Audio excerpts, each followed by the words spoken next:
Hey, it's Rick here, and I've got another folio case to show you for the iPad mini, and this one comes to us from Poetic. It is called the Basebook. It's available now, and I'll put a link in the description of my video as to where you can pick this up. They've really priced this one competitively, so take a look and you'll see what I mean. This case is made out of a leather-like material. It's got a bit of a grain to it. It looks like leather, it feels like leather, but it's not, and it really doesn't show any fingerprints. Very classy look. Let's go ahead and open it up. On the inside, you've got a very smooth microfiber. You don't have to worry about your iPad mini getting scratched up in this case.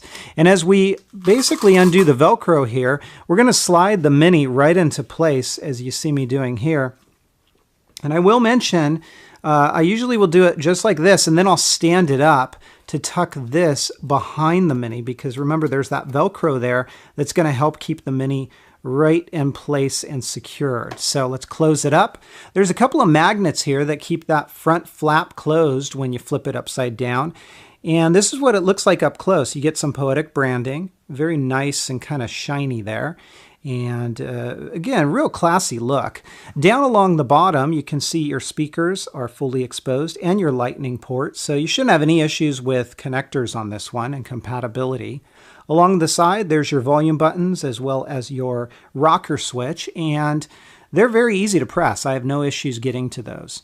Up along the top, everything again is exposed. So there's your microphone, your headphone jack, your sleep awake power button.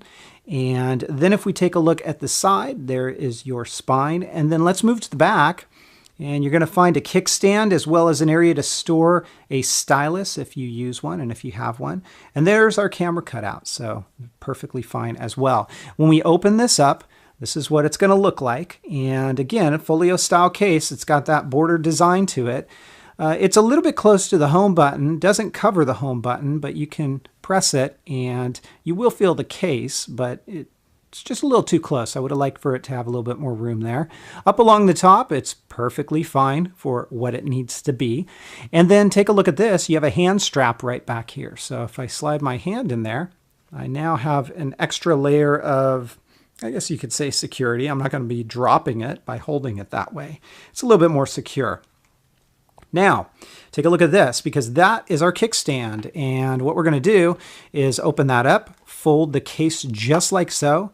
And here's a little bit of a tip. See this area here? On its own, if you just do what I did and try to stand, it's more likely to tip over. You can see it wanting to tip. So you almost have to kind of put your finger where that bend is, push up a little bit, and then you can set this down and it's stable. So I would have liked to have seen that worked out a little bit better. This mode seems to be fine for what it is. It tends to be a little wobbly at times if you're touching the screen, but it works. The two stand modes are the one I just showed you and this one, and this is my favorite of the two. It's much more stable, works very well for typing and also for playing games. So this is the Poetic Basebook. It is available now. I'm going to give it a 3.5 out of 5. Again, Poetic's really coming on strong early with iPad mini cases, and especially in their pricing area. They are just knocking it out of the park at the pricing of these different cases. So if you guys have questions, comments, or feedback, as always, you can feel free to let me know, and I will do my best to respond as quickly as possible. Otherwise, the Poetic Basebook gets a 3.5 out of 5. Talk to you next time. Take care, everybody, and have fun.